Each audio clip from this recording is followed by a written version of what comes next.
What up, folks? Welcome to another episode of Ignorant Bliss. This episode is a recording from a artist/book talk I did with my homie Ron Wimberly at Fantom Comics in November. And it's the whole thing, questions and stuff. Yeah, and that's about it for this week. You can follow Ron at Raynardfaux, RAYNARDFAUX. Follow me at Julian Lytle, LYTLE. And, Ignorant Bliss Podcast at gmail.com. Leave comments. If you can rate it on iTunes, that'd be great. All the usual stuff. Follow, share. Hope you enjoy. Holla at you later. Peace.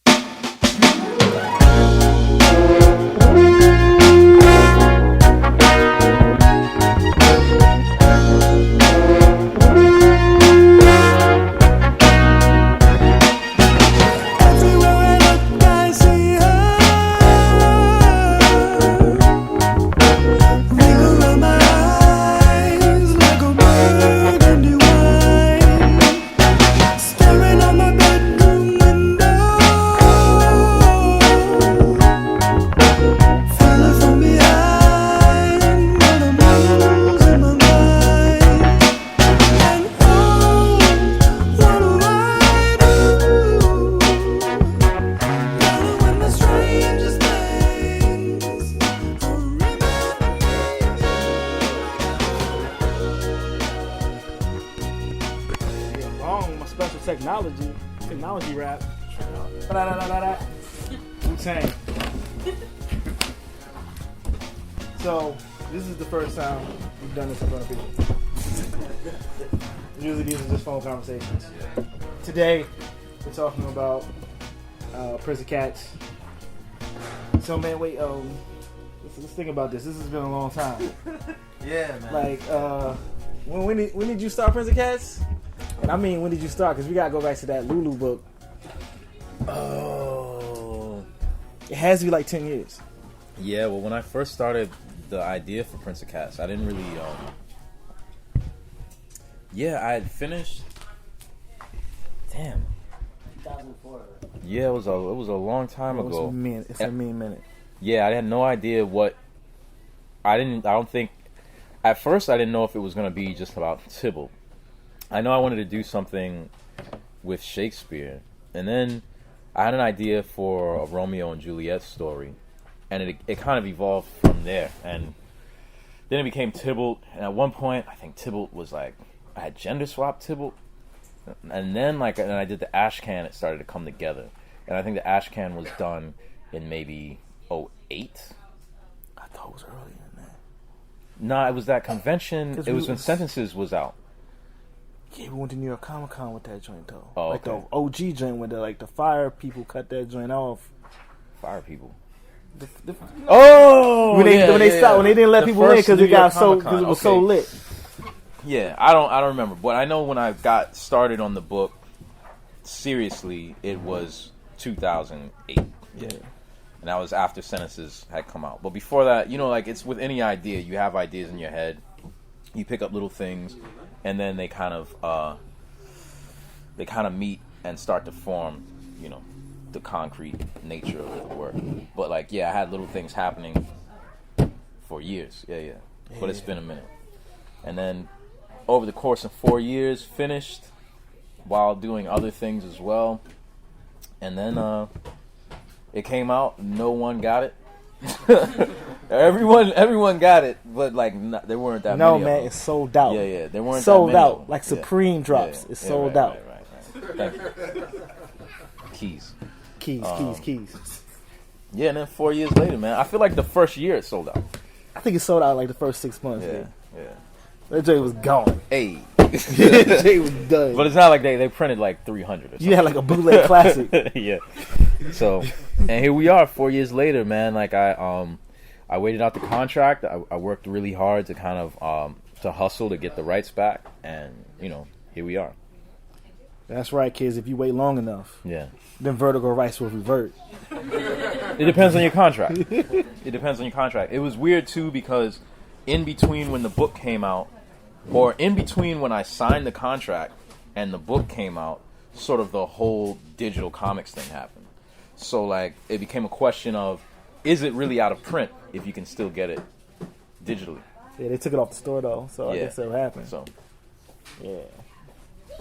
So what makes you? What was it like getting the chance to reprint it and remake it in the way in which you wanted to the first excited, time? man. Like one thing is I was working with the design crew at Vertigo to do the book originally. This time I got to do exactly what I wanted to do, just about, within reasonable parameters. So like, yeah, it was really exciting, man. I wanted to put something out that was going to be worth it for people who got the book the first time as well. So I went back in, and some of the design things that I didn't get to address originally, I went back in and worked on. So like, we put the book out so fast. Like, the book was announced to go into stores. I didn't even know. Like, I found out third party. Like, I didn't find out from the publisher. You talking about Image or DC? DC Vertigo, the first time, right? Oh, I think I told you that time too. Yeah, you might have told me. I was in the like, previews. They announced your book. I was in Fantom. I was in Fantom looking at previews. He was like, yo, they announced the book, right? I was in LA working on Black Dynamite at the time. Probably. Yeah, and so then the editor's like, oh, we need to get this book in. And I'm like, B, you could have asked me before you announced that, though, right? And then, then I could have told you, like, I'm out here working. You might want to, like, push it back just a little bit. So anyway, we rushed it out, did as much as possible. We didn't really have the editorial back and forth that I had with Image. So, like, I would send Image, I mocked out the whole book, send it to them. They'd go over it, and they're like, okay, look, this person actually is wearing a different T-shirt or something. Like, that's what they would do, right? They didn't do it that much with this. But, like, I had a lot more of a copy editing and stuff, so the language is more on point. My homegirl, who's, like, the other person who I can trust to look over the Elizabethan English stuff, Mo, like, she went over this one again. She gave me some notes. So, like, this one is really thorough. All of the sound effects that were done digitally before, like, that maybe I missed, so it went straight to press, and then they took the script. The sound effect was in the script, but not in the art. Instead of, like, me getting a chance to do that, they just went with the digital effects. This, I went back in and I drew the effects. So, like, all the effects, sound effects are hand-drawn, which is something I really love to do. And I put the sketchbook in the back, which even gives you, like, there's like when I first started out, I was kind of like, I put the cart before the horse, and I drew out and inked an entire first sequence that, like, I never used, and I put that in here. It's actually 4 pages long, so, but I put 2 in here, so Yeah. pretty bad. And you can see the alternate beginning too before I changed the script, where Petruchio was alive at the beginning of the story. So I did chronologically, I did it differently. So, like, in this scene right here, you see Petruchio is in the bathroom with Tybalt, and that doesn't appear in the final version. You can even see, like, sometimes I would design on the breakdowns what the characters look like. Sketchbook to me is, like, my favorite. I feel like the sketchbook is worth the price of the book.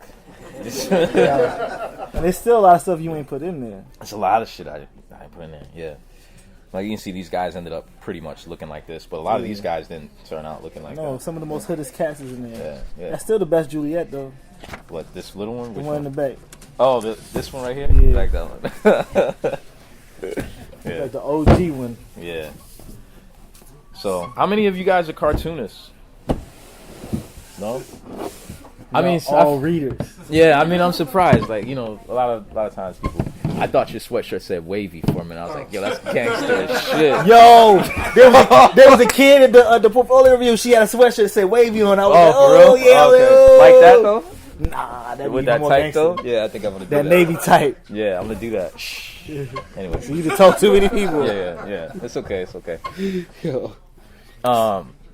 Yeah, so I don't know. I was thinking how interesting it may be to know, like, what that sort of process is like as a cartoonist. But, like, yeah, I was gonna say, yeah, you all know that you have these little ideas, and then they just kind of evolve, and then after a while, you put them out.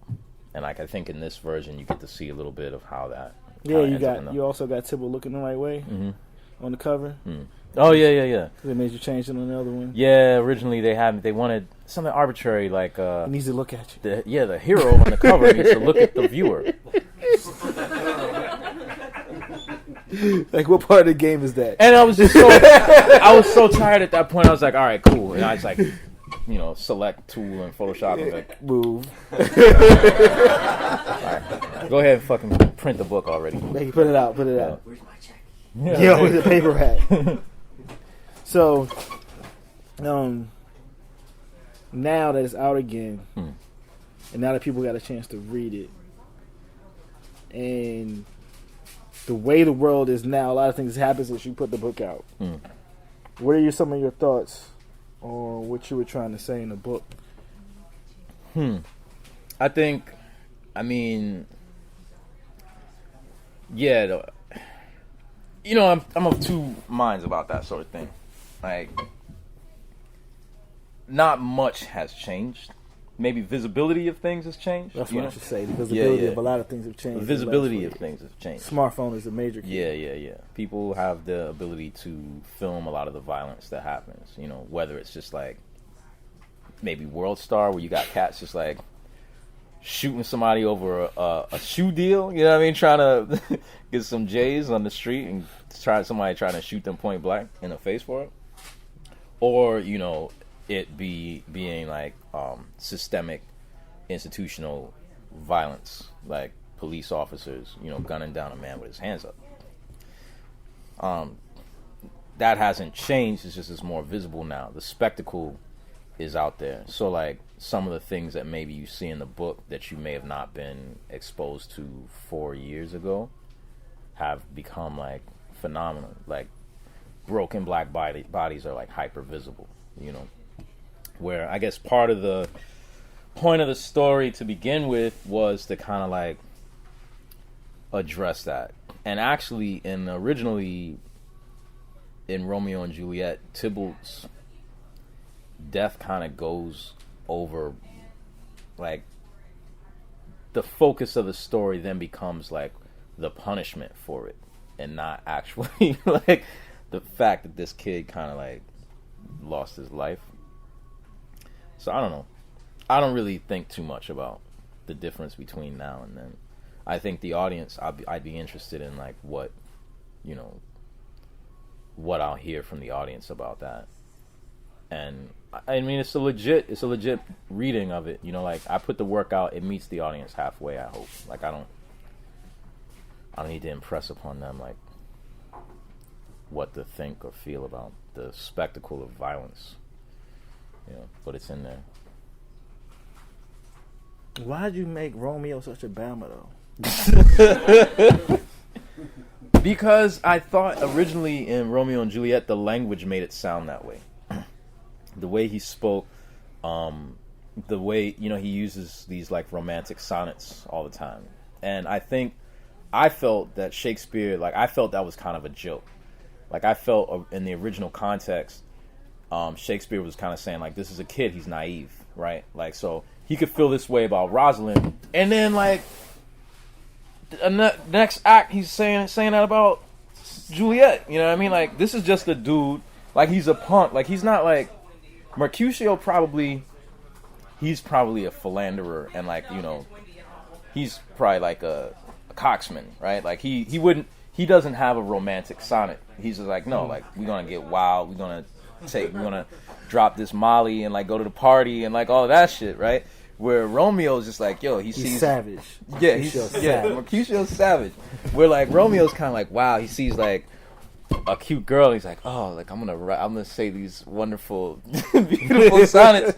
But he's worse because like he doesn't even realize that like he has the same sort of motivation as Mercutio. He's just not in touch with like why he feels that way, and he has to approach that through this romantic norm, like this sort of narrative of like, I'm gonna be this, I'm gonna rescue, I'm gonna climb up the thing, and like I'm gonna marry you. It's like, oh, we should do this, right? She's like, oh, but we have to get married. Oh, okay, well, let's get married, and like, you're the only one, the second, the third, right? Well, that was Rosalind 1 week, and now it's How you Juliet. describing Drake though?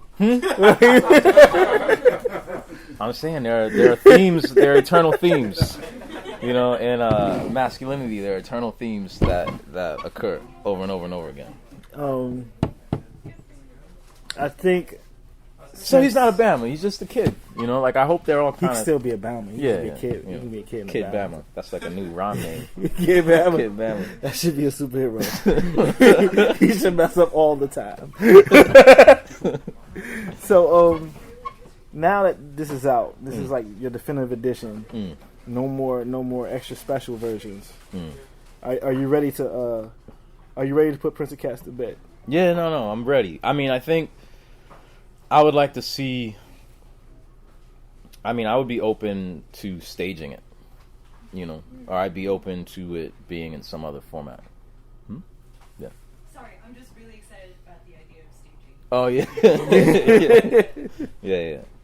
And I would, someone asked me would I be interested in doing another like Shakespeare work, and I'm like, I'd be interested in doing what I did with Prince of Cats, but like in theater, like not so much. I don't know if I need to draw. I mean, I've had ideas, but like I don't know if I need to. I would really be more interested in like kind of pursuing that, Making an actual play. yeah. Man, that's a whole different type of scale. You know what I'm saying? That's Let's go, though. That's sweaters though. That's sweaters and sitting down and Yeah. auditions. I need you to read this part for me. Have you been talking to anyone about that? Yeah, a little bit, but like nothing to talk about yet. Yeah, It's too early. it's too early. Yeah. Secrets. So, we talk all the time. So, right now, I'd rather open this up to people in the audience to ask some questions because we didn't talk about this. Yeah, to death. Was there something? Yeah, like a question that they wanted that you didn't ask. That Yeah, like something, that sort of thing. y'all have to have something. Y'all done read this book. I've seen some of y'all at the They got a whole book other talk. section over here. I didn't know The that. book talk. Yeah. I see. Who was some of at the y'all book ask talk? Okay, all right, questions. okay. Yeah. Cool. Seen y'all. I know y'all got questions. Did you guys have cheese and stuff at the book talk? I don't have cheese. Esther, Yeah, we forgot something. no cheese at the book talk. No cheese, no wine at the book talk. Oh. All right, I'll see y'all in like another year. We'll have after Sunset Park wraps up, we'll have a book talk, and then we'll have cheese and wine, though, right? Only the finest cheeses. Yeah, The finest cheeses. Only the classiest of rose. yeah. Boxed rosé. Only the classiest boxes of wine and rosé. Yeah. Jake, I saw a hand. Yeah, I mean, some of these questions I have are just things that we talked about at the book club. So, the way that you structure the book, it's not a straight-up adaptation of Romeo and Juliet, and that there's not any direct adaptations until like 100 pages into the book. I mean, like, could you talk about your thought process between how you structured the book? I mean, obviously having Sybil as the lead changes it a lot, but there's entire parts of it that aren't from the play at all, or that play with some of the ideas that are in the play. Yeah, man. Like so when I start a project, I kind of think what helps me finish and what helps me keep it going is giving myself problems, to solve, or like puzzles even. And when I had the idea, I started to think abstractly about Tybalt and his story and people and their stories, so for instance, if we're going to talk about, we're going to get like real Howard University real quick, right? So like the story of, so if we're going to talk about Black history, the beginning of the story isn't like, the transatlantic slave trade, right? So in that case, if we're talking about Tybalt, like the beginning of his story isn't like Romeo and Juliet, right? So I wanted to establish like kind of what his I sound corny, but like his motivation, so I wanted to start with him coming home. Also, that was kind of like a shout out to, I have like a lot of meta stuff in there, and one of the running jokes in Prince of Cats for me while I was working was like, oh, this is just Like, this is as if I made the story to the Bad and Beat It videos. The extended Bad video.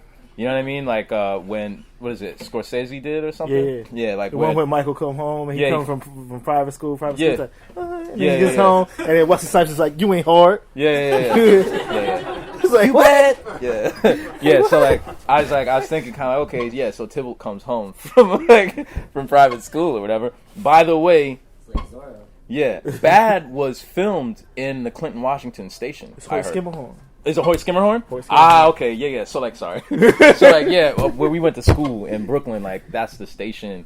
Well, one of the transfer stations, like the hub, right? Yeah. Close to where we went to school. Anyway, so yeah, that's what I wanted to do. I wanted to have, okay, you enter the story like when it's appropriate for him, you know, and then to reconnect it to the larger story and the fact that that story maybe omits something for him, you know, I wanted to connect it to that beforehand with the language, and then as the language butts up against like the narrative, like the actual appropriated parts from Romeo and Juliet, and you know, also when it ends, you know that there's a bunch more that happens in Romeo and Juliet. Like culturally, we're all aware that so this is like when Romeo's story starts to pop off, right? But like, nah, like we're not. It's not important in this.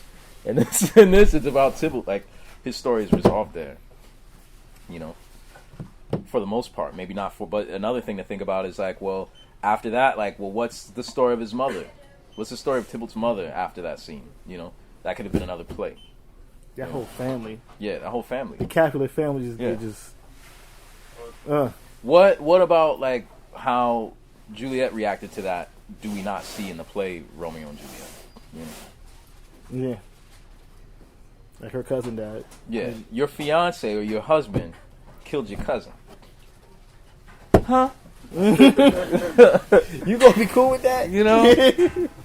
Y'all ain't have time to talk about this, but he was on the run though, I guess. Yeah. Well, I mean, kind of going off that, we talked a lot about the ending, because not only does it just end right there with Tybalt's death, but it's like almost an anticlimactic ending because you don't have like a final splash page or something. Like it just ends with the panels of him falling over, and that's it. And then just go to a black page. And I think, I mean, you talked earlier about kind of relating this to gun violence and how, you know, nothing's changed, just the visibility's changed. I mean, I think that reminds, I think we talked a lot about at the book club about how that kind of reminds us of when you see violence against the black community. You know, violence against our community. Yeah, black bodies in the community. Like, even if he came from this really great background and went to private school and stuff, that at the end he's just a body. Could you talk a little about the? I don't know, to be like real fucking art school on you and say like, I'm not gonna really say anything about it. Like I think, I mean, it's like how you feel about that and what in your line of thought is valid. You know, and I wouldn't want to like soil anyone's idea. The point is that you think about what happens at the end. You know what I mean? The point is not for me to say like, you know, anything really about that. I mean, what I said is the work, you know. So not to be artist. Be like, damn it, rude about it. Yeah. I ain't gonna tell you what's popping. Figure it out, B. I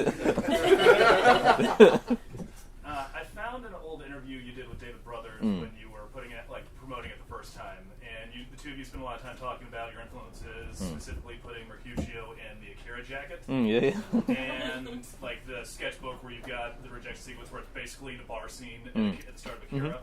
And one of the things that struck me when I was reading it, specifically the first chase scene when they're on the rooftops, to jumping at that, is that looked a lot like any chase scene from Taiyo Matsumoto's Tekken Concrete.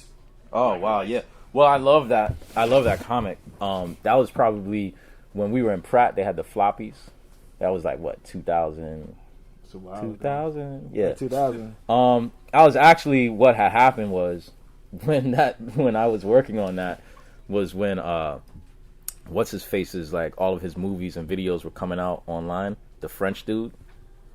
Wait, which French dude? The French dude did, like, District B13 or whatever. Oh, yeah. That's kind of like what that was, real talk. Yeah, no, I was just like... The song, right? No. I forget the guy's name. Stunt dude, right? Like The guy, yeah, but those are his films. Yeah.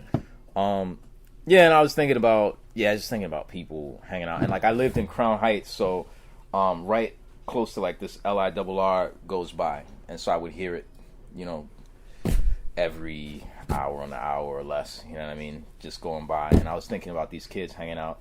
Certainly, I was influenced by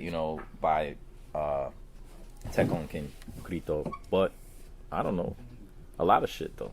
Yeah, definitely those early like parkour films that were coming out. See, I ain't listened to the episode. Did you talk about the fact that Mercutio was up in that dope ass skeleton outfit, like Skullomania? Yeah, so I mixed Fighter up EX plus Alpha. I mixed up a lot of things. So it's like it's that, but it's also like in Karate Kid all day. Karate Kid, but also like Cobra Kai, but also in Black Orpheus, he wears that costume. Yeah. So like, and Orfeo Negro is like he's literally like death. And like he's coming after, So like, I'm So answers this question, I guess. No, I was gonna say I love the art in the book. It's awesome. Oh, thank you. So you mentioned like doing a stage adaptation. Like, would you see yourself going to direction like Hamilton meets like artsy new age, like?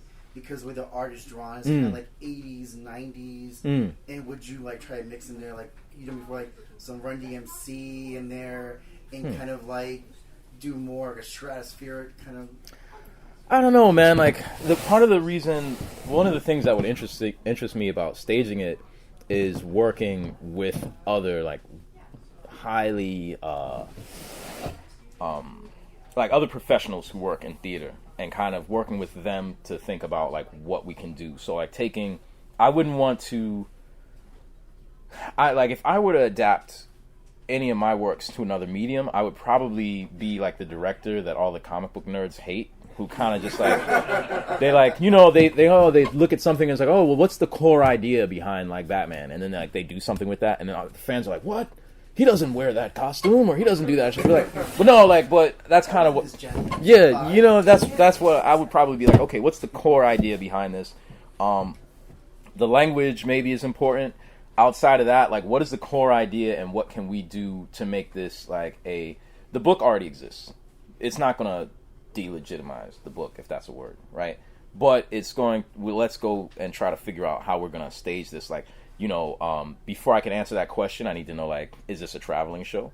Is this what theater is this in? What, you know what I mean? Like, are there going to be musical numbers or something? Like, I don't think so. Musical Prince of Cat could be fire, though. But you see what I'm saying? Like, and that's kind of like, even when it comes to the ending of the book, the way the ending, how that happens has to do with certain sort of, like, formalistic constraints that I give myself. And so when staging it, I would have formalistic constraints too. So like in Prince of Cats, why does it end that way? Like that's the end of the rhyme structure. So it's A, B, A, B, C, C. There can't be any other pages after that, right? If it'd be like kind of somebody rhyming, like doing like 12 bars and then just doing like half a bar at the end, which could be interesting, but it's like, it kind of fucks with, you have to do different type of structure almost because it's a play, and plays work a bit different. There's rhythms and stuff, vocal inflections. Yeah, but aesthetically too, like when I was pitching to DC Comics when I was still inside, and like they had their TV section, and they're like, oh, I don't think this would work as a film, but maybe it could work as like in TV. So I'm pitching my idea for like an animated version of it. And I was like, well, if we were to do that, maybe I do something different. If I'm working with talent, like voice talent, say if I had like MCs who were working on it, like maybe I can have this be the idea, and then we can workshop how, like these talented individuals can, like, what are we going to do with the language in this case? Maybe it's not Elizabethan English. Maybe it's like, maybe we're doing something different. maybe aesthetically I'm doing what I did with language. Maybe I'd even reverse it. You understand? Like, so maybe aesthetically we're going to go Elizabethan, but like language we're going to go like contemporary. So yeah, it just depends on, like, I'm really open to, I'm on my art project shit, man. Like, let's think of something funky and weird to do that no one's gonna, like, surprise people, tickle you a little bit. You know what I mean? Really cool. Can you talk about how you came up with like the script, because the language and the rhythm of it is fantastic. Oh, thanks, man. Well, the core ideas came from thinking about the characters abstracted. So, like, thinking about Tybalt as this angry kid. What does he have to prove? Thinking about Juliet. Thinking about, like, a lot of the characters. I wanted to see what the characters were doing when, like, I didn't see in Romeo and Juliet. I wanted to see what they were doing while they weren't in that part of the script. And that's kind of where those ideas came from. In regard to, like, language and poetry,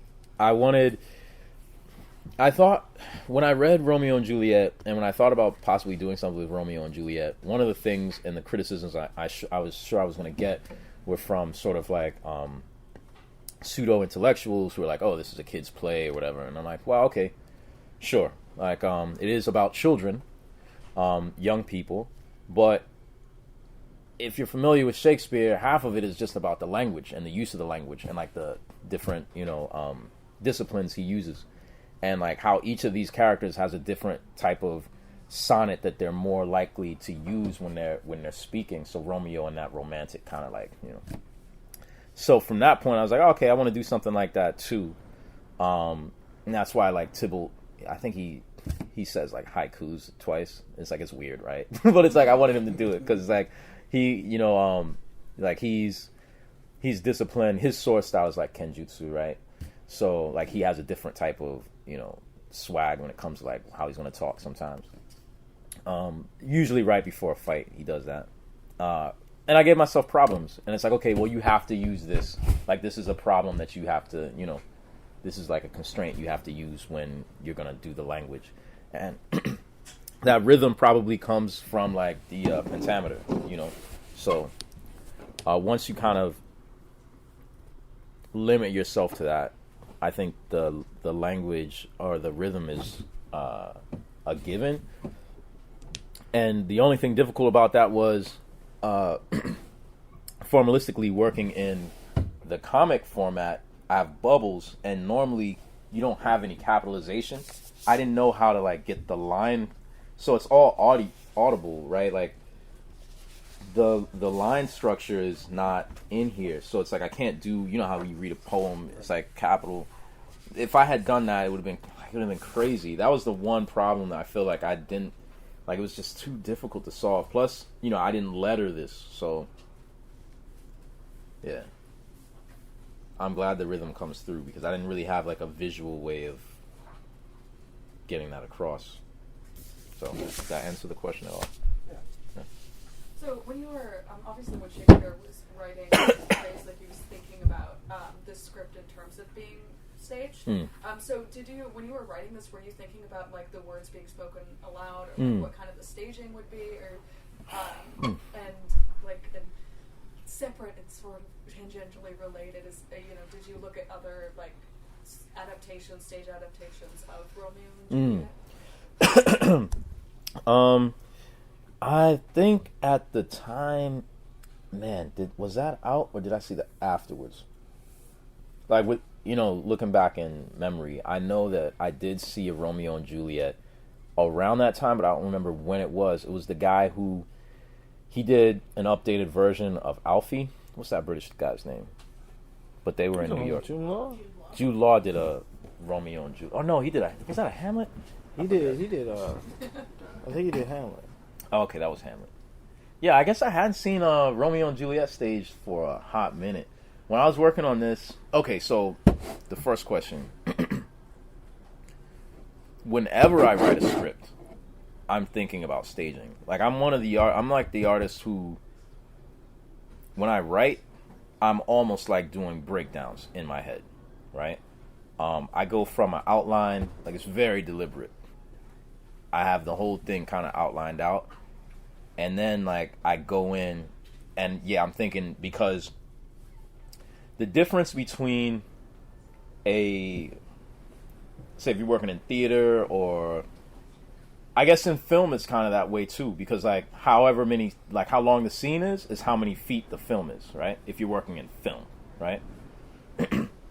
And comics is like, well, yeah, this scene actually is also a certain amount of space. It's a certain amount of pages, you know? So like I have to be aware of, and even the language, like, so if someone's going to go off for like, you know, a big, you know, soliloquy or something, or like they're going to go in, it's like, oh, that's actually taking up space. Like, you know, you're covering up the people in the room.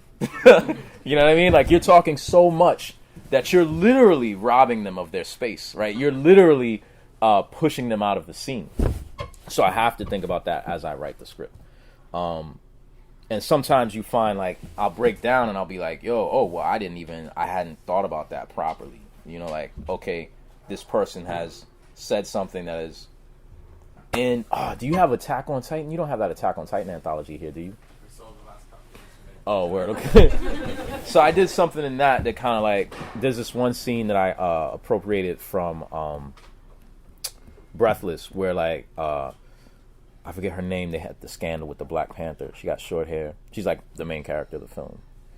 Anyway, so she's questioning Jean-Pierre Melville is in the film playing another director. Like, you know, story within a story.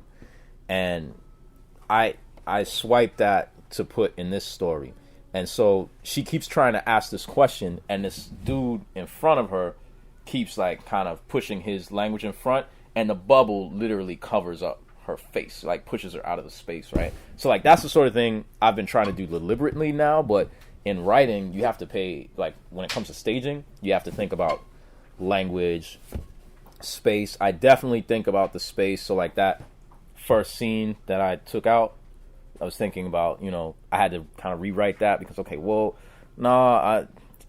they're going to be out in front, and where they are is like outside of the building that I lived in, Crown Heights. So at the beginning, so like, they're going to be out in front of my building, and they're going to be shooting craps. That's completely different staging, and I had to rewrite that.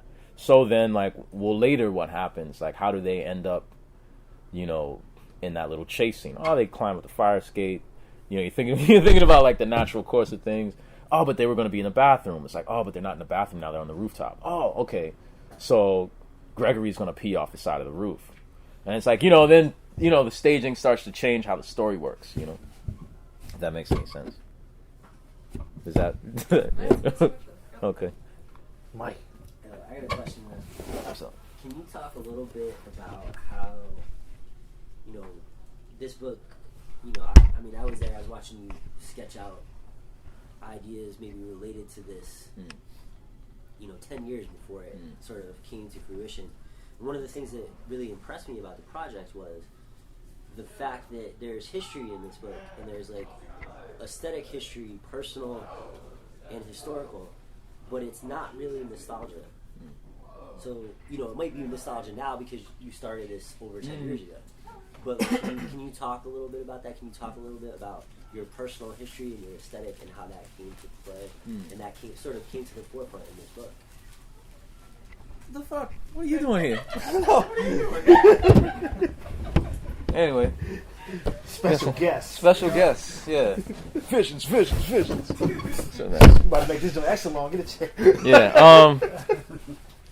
So is there anything in particular, like specifically, that you were saying, like, as a like, you know, in terms of dress, in terms of environment, you know, in terms of, so like maybe my personal space in there, or like even using like musical references. You know, okay. Like you're using parts of your visual history, right? And then, you know, you're sort of combining them together. You know, people have mentioned with the artwork that there's like an 80s feel and an 80s feel, but then there's also like this sort of present day feel. And in some of the past talks, you even talk about how, like, you know, you quietly addressed, you know, some social issues going on in those neighborhoods at the time. Yeah. You know, they're not in the forefront, but they're there in the undercurrent. But what I'm saying is you did that in a way without being nostalgic.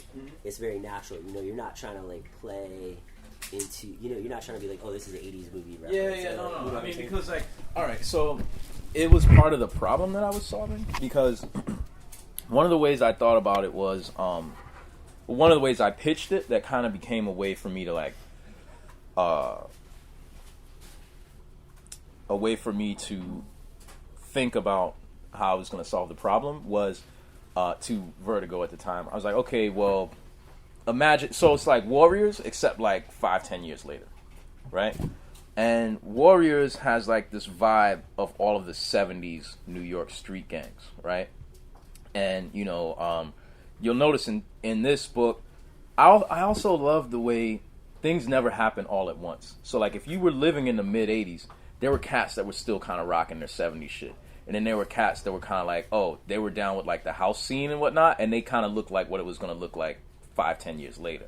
So the Montagues have a little bit of that like hip house vibe. You know what I mean? I was thinking like, okay, these guys throw parties, they like to hang out, like, they're more funky, they're a little bit more like that. But the Capulets are kind of closer to the 70s, right? So you have Samson, he still is rocking like his kind of, vest, his colors, you know what I mean? And like they're kind of a little bit more new wave, post-punked out, you know what I mean? Like they got a little bit they got a little bit more of that vibe. So I'm thinking organically, what do they like, what do they do, and like who are they, and let that inform the style. So like Tybalt, he's kind of weird. He's like wearing dress shoes, like he goes private school, right? Like he's got a little bit of, his shoes are very important. Like shoes are very important and what they wear, like so Mercutio's got some nice little he's got some nice shoes, like Petruchio had the really nice joints, right, that you see him get that he never really gets to wear,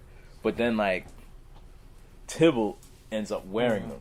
And like literally and figuratively he steps into Petruchio's shoes. So like the clothes are very important. And talking about nostalgia, that's one of the direct anecdotes to something that happened to me in my life.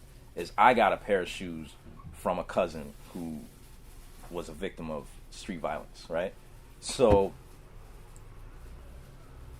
I don't look at it as nostalgia, but more kind of like being aware of the time and, I don't know, storytelling, right?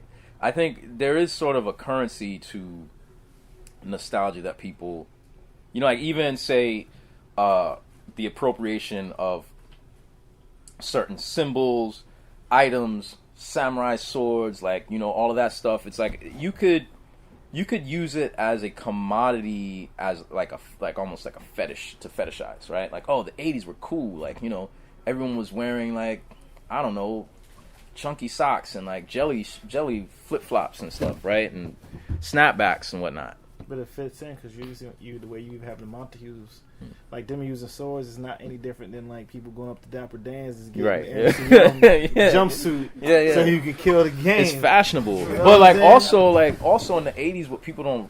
I mean, if you young, you might not remember, but in the 80s, like, Japan was whooping our ass economically. Like everything was Japanese in the 80s. Like and you see it in other comics, in a sense, like so. At the X-Men, right, or Teenage Mutant Ninja Turtles, like culturally, we were heavily influenced by this other culture. Economically, that was like really had been going in on us since like the 70s, right? With the when we had that oil crisis because of what happened with the war with Israel and Egypt, and like our whole economy kind of flipped. Like we couldn't have the big cars anymore, right? And then Japan came in. The middle cars. Yeah. And like, all of our TVs started to change from like Magnavox to like Panasonic, Sony. You know what I mean? Like all of our cartoons were actually animated in Japan, right? G.I. Joe animated in Japan. You know what I mean? Like, you know what I mean? Like, so our entire aesthetic is built upon. It's Japanese, all built upon that shit, Japanese right? hands and craft. Yeah. Like so. Are we sit with a Power Ranger hat? Right. In a way, it's organic.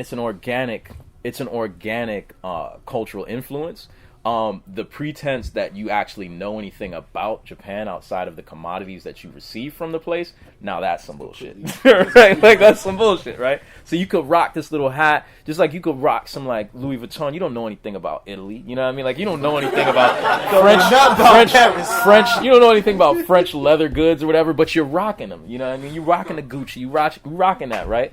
So, Jesus Christ. Y'all three motherfuckers came together, though? No, because you here now. Yeah. All right. Squad, man. Squad up. That's fine. Y'all made me feel real special. Fucking. Straight mobbing. Randy. Fucking Chris. All right. Yeah. Anybody else that got any cool questions? We talked about this in the group, but Next. We had this conversation that teetered into me knowing that like you come from Southeast as a dude comes from Southeast. And understanding how the houses were, or how like I talked about Rayful Edmonds in a sense. Oh shit! It wasn't recorded. Okay. I mean, I'm not worried about Rayful Edmonds. Wayne Perry, maybe. But I'm not a professional. We had this discussion of like, and it, in a sense, like what Jake had mentioned before about like how like the black body now is more visible to see the black body just drop, but how it changes at the end now, like, and we had this little discussion like, you kind of wish it would go forward, but I was like, man, how many folks I know that once it's over, it's done. Like, there's no obituary for them. There's nothing. Their families can't afford it. And they still got to go through all this stuff, and they don't know how to deal with it because it's just it. And we're not taught really that, like, how to deal with that emotionally or nothing like that. And I was wondering, does that, like, that upbringing in a sense in Southeast, like, have a play into, like, how you did this? Possibly. I mean, I think you do carry certain.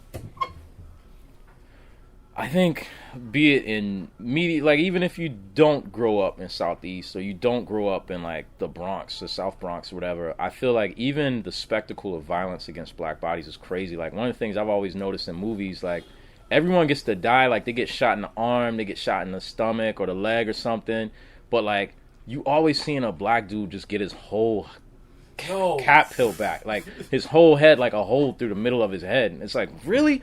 And I think, like, you don't notice it if there isn't if it isn't like your proxy on screen, right? Like, damn, that guy didn't even get to die with a face. Like, that was crazy. Like, he was like a secondary character. Like, what the fuck, And it happens, but like to a higher degree to black bodies, even in popular culture. Growing up, possibly that was part of it. But I want to say something. Maybe this is getting dangerously close to leading how you view the book, but I would argue that the majority of the book is about a character dealing with that type of grief. No, definitely. And from scene one, like sort of characters struggling with that environment and dealing with it. You know what I mean? Yeah, we got into that last time. Yeah. Cool. Does that answer? No, that answers it. Okay. The colors in this book are gorgeous. I think they might be in like my top 5 favorite. Oh wow, top 5. They're alive. But I was wondering if you could talk a little bit about how you picked the color schemes for the Montagues and the Capulets. Because I thought it was really cool how you used that to distinguish between the two. I mean, it just seemed like I didn't think too hard about it. I guess I kind of have like a palette set that I started out with, and then I just start to like, okay, well, this is what these guys are wearing, and there's a color that they wear that kind of unites them, but there's a color that they don't share. Like they don't share the blue, they don't share the yellow. And my color process stems from like some of the problems that I had from the very beginning in regard to like conceptually what I wanted to do with the color, which was like I was thinking about avant-garde Japanese theater posters, kicks, like 80s kicks and stuff, and like the palette of the 80s and the kind of the overlap there, you know, sort of like I got this aesthetic principle that I applied to my work, and it informs how I think about color. It's called like shibusa, right? Which is like it's an aesthetic principle. Like there's German ones. You know, you probably heard like wabi sabi before. You know, that's Japanese. I can't remember what it's like. There's a crazy German one. Like, thank you. I don't remember how you say it. It's like 5 words all smashed up together. Me about yeah. no German. Anyway. But it's like, you know what I mean? So like I have one that I use and it's important to me, and that's shibusa, right? Shibui, right? So like kind of how it tends to manifest aesthetically is muted tones, like maybe something with a little bit of a gray or an ash added to a lot of colors, and then with like a pop in color. And I like the primary CMYK colors, so like I tend to use those as a pop, you know, like, so I went with those two groups having one of those two. Although the Montagues kind of have more like they've got more of a orangish to them. All over the place. Yeah, but like they have more of that. Yeah, they full 87. Mm-hmm. They full 87. Well, kind of going off that, the book is sort of split into the pages with the black panel gutters and the pages with the white panel gutters. And the ones with the black is like more the action sequences, and where you go a lot more hardcore into like 80s vibe colors. And then the ones with the white pages tend to be a lot more of the kind of slice of life scenes. You got the barbershop scene and the scene with Juliet smoking at school. I mean, and you want to hear something stupid? The ones with the white gutters happen during the daytime. That's all. Yeah. That's all. Yeah. I kind of got, I started thinking about gutters and panels, and kind of like when I'm in the movies, and like, when you're watching the movie and it's like the whole room is dark and there's something happening at night, and like the edges of the screen kind of like melt into the outside, and I was like, I kind of like that. And I was like, okay, I want to do something like that. Also, in like BD, like bande dessinée, like a lot of times they have like borderless panels, and I was like, I like that too. So like that was one of the, I'm not gonna say it's arbitrary. It was done to effect, but it was definitely kind of like, I like the way this looks. You know what I mean? As opposed to like, oh well, this. It's like, nah, I like this more. Daytime, nighttime. Yeah, daytime, nighttime. It feels like you're in the dark, right? It feels like, okay, I'm in the dark during this time period, right? As opposed to like, oh, with the white borders, it's like, okay, it's daylight. You know what I mean? Like, so I don't know. That's what I think. I don't know if that's how it works for you. So when we were having the discussion in book club, we were trying to figure out the time period between this. So counting the white blank spots that I'm seeing on the side, does that mean that it takes place over like 3 days? You get it. I'm not a nerd. You know what I do? We really were trying to figure that out for a while. Yeah. We were like, Superhero was about a month long. Mm-hmm. So. But like, there are things that kind of ruin it, because Petruchio's story happens like, well, I guess the funeral would have to be rather soon, right? Yeah. That's a good question. Normally, I'd make an outline. I do 2 outlines, right? I have like my narrative outline, and because of the way I've been doing, it makes sense, because when I was in college, I was really into Robert Altman, right? So like, what I have to do is I make a timeline. I haven't looked at this in like 6 years or some shit, but I make a timeline so that I know. So somewhere the answer is there. But I don't know the answer. Okay, it may, you know what? It may even be. It may the even answer's be. out there. Yeah, like the thing is, like I scanned a bunch of like little sketchbook pages and shit. Like I don't know. I don't know. It may be. You never know. Like it may even be like. Yeah, because like I just put stuff in here. You that didn't was put like, all sketchbooks in there. You nah, had sketchbooks. Yeah, I didn't put all of it in. You understand that this whole book was drawn like a bazillion times. Yeah. I have emails. There was For a emails. sketch that went missing at a Bad Brains concert. Oh, are you sick for real? Yeah. Oh shit! I don't even remember that. I guess that's like a terrible memory. I just like blocked out of my brain was like, nah, I don't need that. Yeah. Are you gonna? Yeah. Just to go off a little bit on Thanks for the water, by the way. Just to go off a little bit on what she was asking about the color theory. The reason I brought up Matsumoto earlier was I was more interested in the artistic DNA and what's going on, like what you were looking at and what you were thinking about when you were putting the lines on the page and the storytelling decisions you were making. So I don't have a question beyond just if you want to just talk about that stuff for a while. Yeah, man. I think my biggest Matsumoto Taiyo, in regard to like what will I read if they come out with anything, like he's on the list, right? But I think he definitely influences my work. It's not deliberate.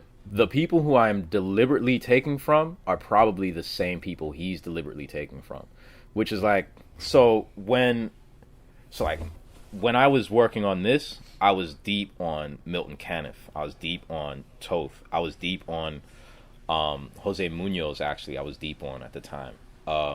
And my artistic background, one of the guys who I've kind of looked at since, this might sound kind of trite, but like since college, it's like almost like saying you look at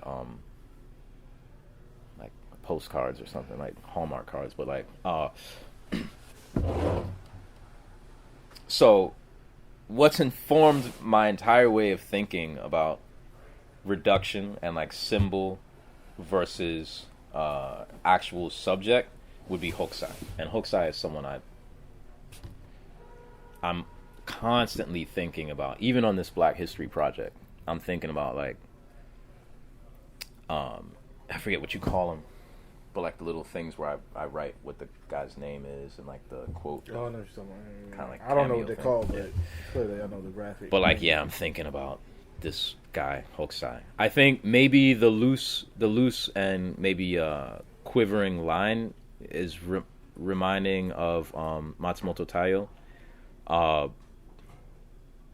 Yeah, I also was looking at a lot of European comics and stuff, like when I get my hands on them. Yeah, so right before I did the book, I was in Lucca, right? At the Lucca Con, because I was over there for the thing, and I picked up a stack. I picked up Joe's Bar. I picked up Alex Sinner. I picked up a bunch of European cartoonists. I didn't even really know who their names. I don't even remember to this day. Just like dope looking, cool stuff. Like I had a little bit of bread and I picked them up. And I think seeing Munoz's work in like high volume right before the project started was like definitely like an influence on me. And that line that he has is just like, it's amazing. Like Jose Munoz to this day is like, I don't know. He's one of my favorites to look at. I'm not like I don't really even need to read them. I'm not like a big fan of Sampaio. I like their relationship. I think it's very romantic. Those two guys like kind of making comics for all those years. But I'm not really a big fan of his writing. But I can look at those books, and I did because I can't speak Italian as in Italian those books. So, but yeah, Matsumoto Taiyo though, yeah. Like, did you read Takemitsu Samurai? I can't find it's not available yet. I don't have access. You gotta get that translation, son. I always feel bad as like, am I reading this? Is this going to make it more or less likely that I'm actually going to bring it over so I can give them money? Sometimes they never want to bring it over. Yeah. Matsumoto Taiyo is like he's a Gekiga guy, and like he's weird, and like the way people think about comics internationally. First of all, everyone says like, oh, I can't. Well, in America, they take comics seriously. In Europe, they take comics seriously. In Japan, they take comics seriously. In each one of those places, they're saying that. And in each one of those places, they're like, they're kind of like marginalized a little bit. And also, like, so when you're here, you're like, oh, well, this is what, you have all of these guys like, oh, this is what anime or this is what manga is like, right? And it's like, okay, that's funny. Right, and then when you get to Europe, they're like, "Oh, that's what American comics are like," right? And it's just like all the spandex and like, it's like they don't see any of the other stuff, right? And it's like, "Oh, that's American comics." And like here, I guess Europe has the best sort of like PR like that because we don't really have a reduced version of like what we just don't really get that much better here, right? That's probably what it is. We don't even have a brand yet. It's like the pinnacle. Like, I want to be like this. I want to draw albums. Like, yo, get out of my face. Yo. I want that Toriyama money. Fuck that shit. I want to have fun. Yeah. Well, there's some guys. No one's making Toriyama money anywhere. You know. So like, I mean, outside of Japan, no one's making. That's what I want. I want rapper money. I want pop star money. Yeah. Well, you want this a lot of cats in Japan want that money too. You know? Hey, that's a good goal. They just ain't seen it. Yeah. They see somebody going diamond. You know, it's like, oh, it exists. That's crazy.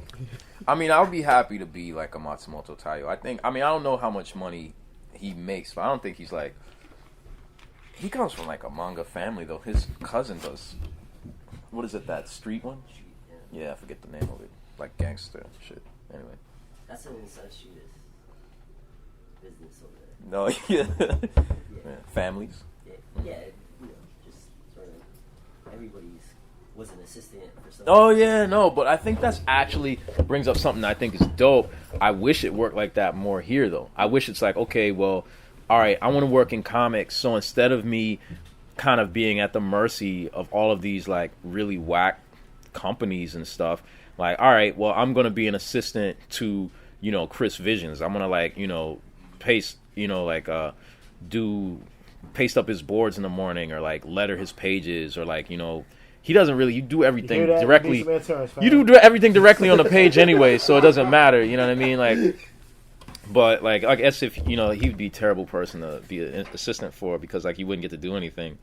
But like, you know what I mean? Like, but yeah, okay, what happens? Like, oh, I was the guy who drew like 1,000 windows in Akira, you know what I mean? So like, yeah, we'll give that guy a job, you know what I mean? Like, and then you know the business, right? You've seen like Otomo like doing his paperwork. You've seen how he works, you know, like that's why you wanted to work with him, you know what I mean? Like, Tangent, the best part of that Akira Club book what Dark Horse put out is it has all his like notes in it talking about the diary of him making the book. It's like, oh my bad, the comic's gonna be really late because like we got this really big scene in the movie, and then it's also like, oh, he's working on the movie. And it's also like I need a new assistant, and then like he's putting up like Craigslist postings like, yo, oh wow, I gotta get some new ones in. Wow. Like, well, he probably just burnt them out. Like, they fucking died. You look at that, you're like, damn, man, Ultimo's garbage is heavy today.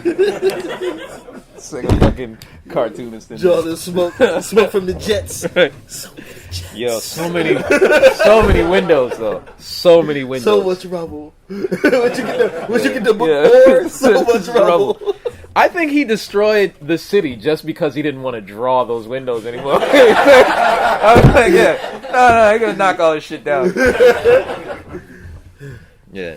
Anyway, is that it? Any more?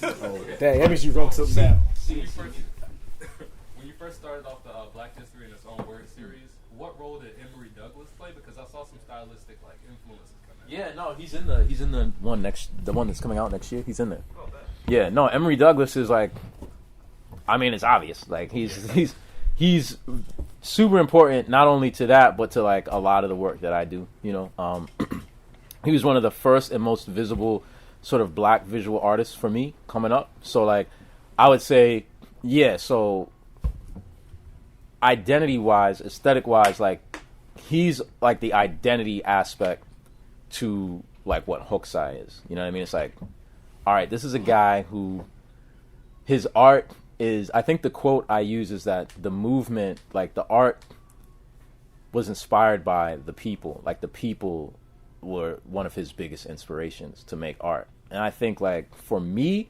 that shit is inspiring, man. Like, he feels like a link. Like, yeah, he feels like a link. Yeah. So.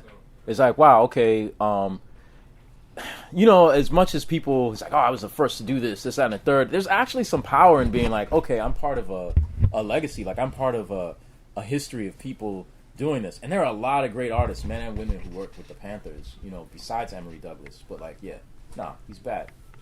He's dope. You know what I'm saying? Minister of Culture, you know? Emory Douglas. You guys know who Emory Douglas is? Yeah, it's great. So, he doesn't come up in Prince of Cats that much, but like, yeah, he comes up in a lot of my other work. I got one more question. Yeah, all right. Why did you expand so much on Rosalind? Cause I was curious about a couple characters when I was starting out, and it was characters who we never saw in Romeo and Juliet, and that was Petruchio and Rosalind. Petruchio only mentioned in like I think the stage directions, and Rosalind is like, yo, she must be bad, yo. Like, this motherfucker talking about her, man. Like, she must be bad. Like, she must be ill, right? So I'm like, or is she, though, right? Because Romeo is like, so I was like, oh, man. And I don't know, man. Like, I was thinking about this character who, like, you know, she's working with the duelist, right? She's a photographer. Like, she's doing her thing. Like, she's in this world, right? But she's not. She's observing this world. And kind of like, she's one of the few characters who I think actually sees it and is like, I'm not even gonna play myself. Like, you know, like, I have the talent. You know, she's the one who gets out. You know what I mean? Like, she's like, okay, no, that shit was crazy. She was intrigued by the life. You know what I mean? A little bit. She saw how ugly it was, but it was also very, you know, it's intriguing.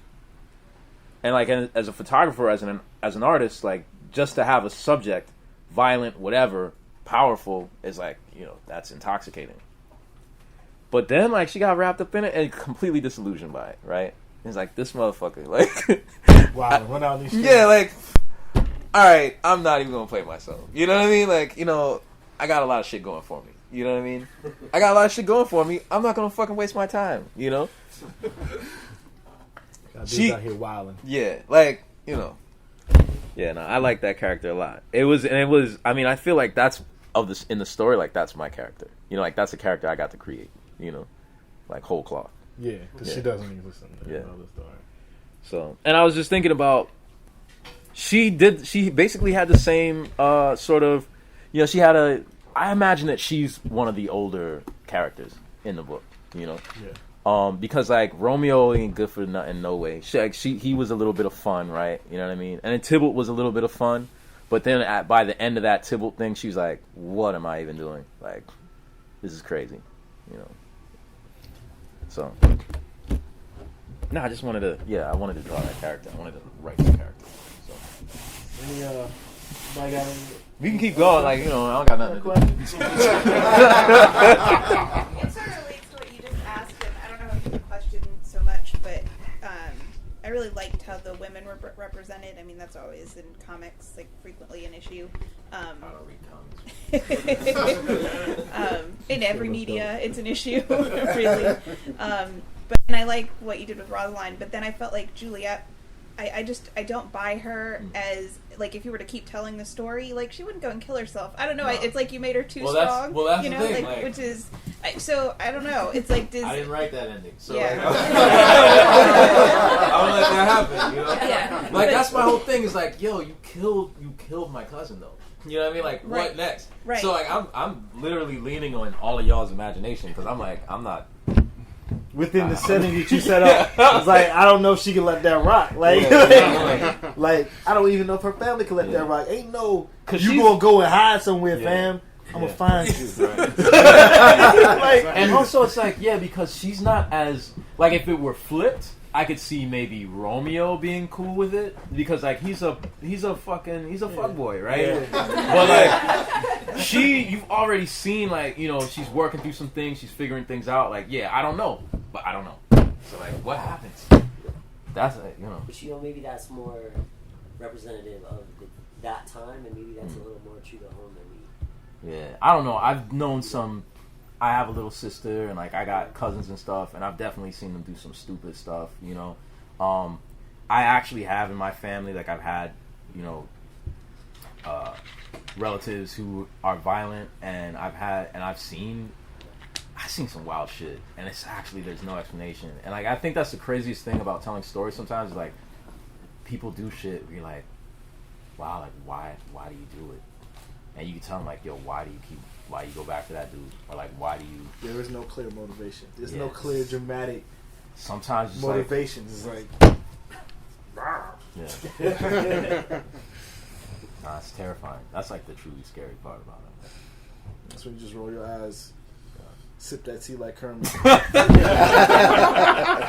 want the savage, you put that hood on. Yes. Dark Kermit is the best. Where did that come from? Yo, man, it's the second Muppet movie most wanted. There's another freaking Kermit, It's like and he has a mole. Yo, and he put the hood on, you sneak up on Kermit. Yo, that's the best. The fact that somebody's like, I saw I'm it, make like, this where did this come speech. from? like, I love that meme. the last 5 years of Muppets, they made all the best memes in the world. Yeah, I love that. Yo, Darth Kermit is my hero. I need that hat. I need the Darth That's Kermit like hat. peak meme right now. Like that's really, that and that. Beans, greens, tomatoes. Yo, Shirley Caesar.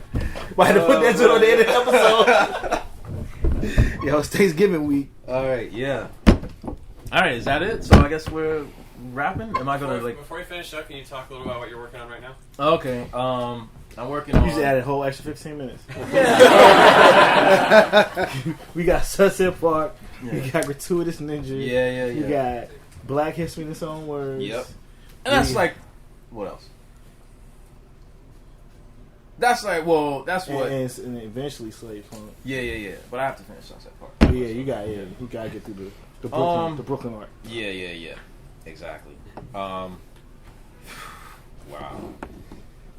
Yeah, Slave Punk gonna drop like year 2 Trump, or like is something gonna happen? Slave Punk? Yeah. Man, ooh, That's you got a lot of books. I think That's just crazy. we think about maybe it's post 2018 election. You know what I'm saying? Get it? Yeah. Well, no. I mean, I don't want to hype it up. I don't want to talk about it too much. But like, Slave Punk is just like it could literally be my life's work. But I have to do like Sunset Park. And I'm writing, I'm drawing the characters and stuff right now. And man, researching and still researching. It's like late 80s Brooklyn.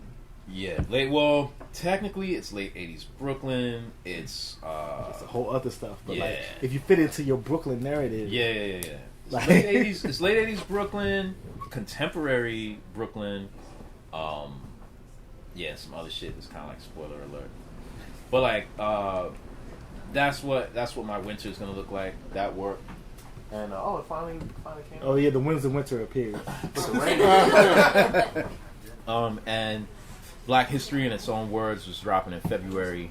I'm gonna try, like get it into the comic book stores. Try to get it into like some other stores, museums and stuff. I'm gonna try to do that. For those who don't know, the past couple of years, Ronald done images where he's taking black figures and taking quotes and them drawings. It was on the nib the first time. Yeah, it was on the nib the first time. Yeah. Yeah. The second time I just did it on He my just own. did it. He put it out there.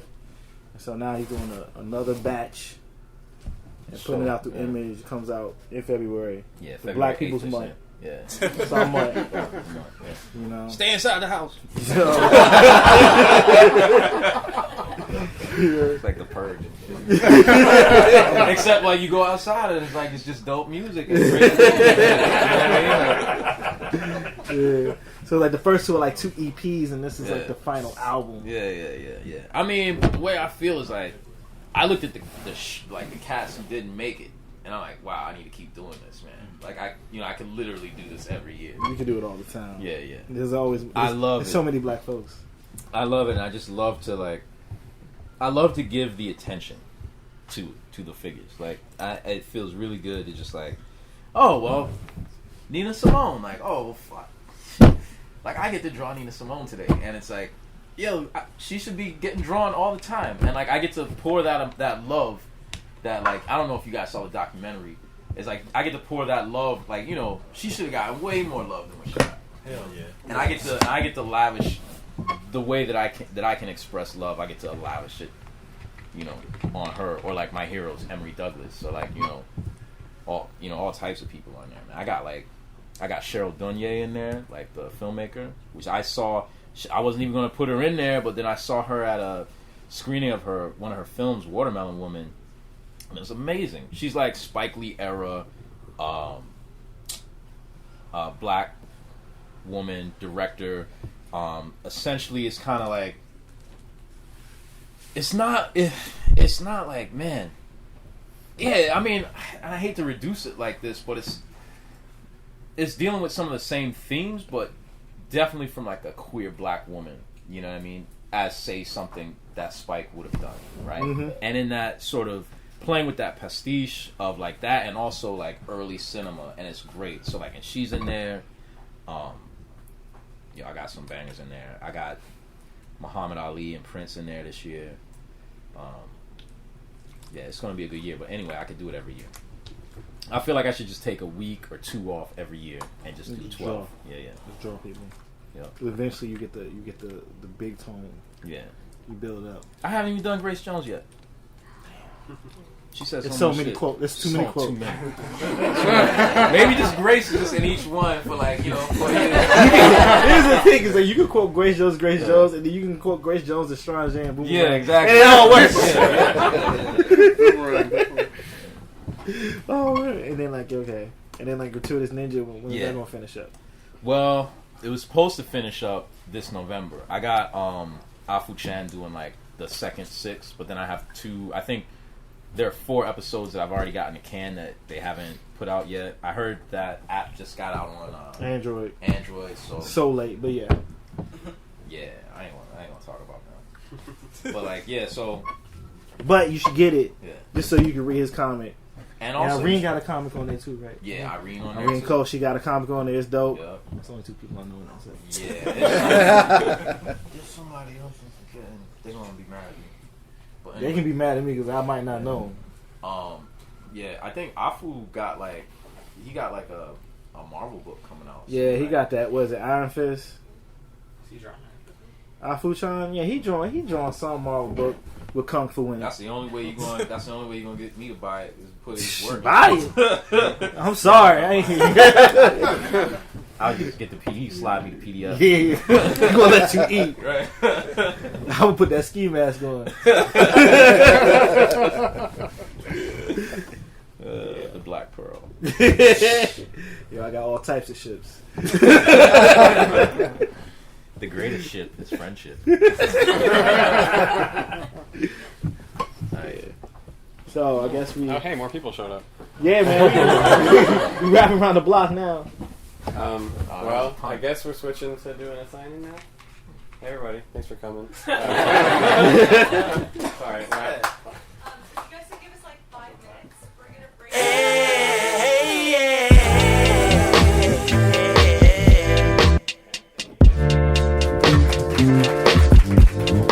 Yes, Lord.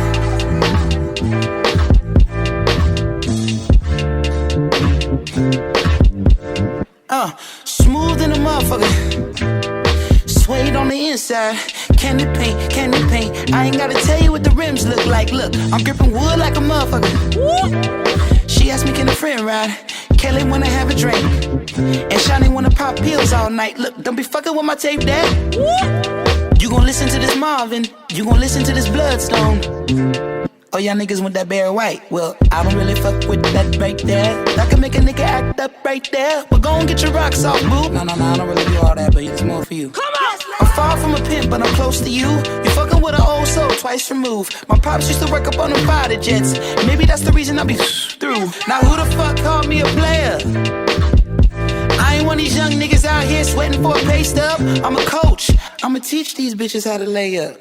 Now most of y'all can't do shit, but all my chicks cook grits.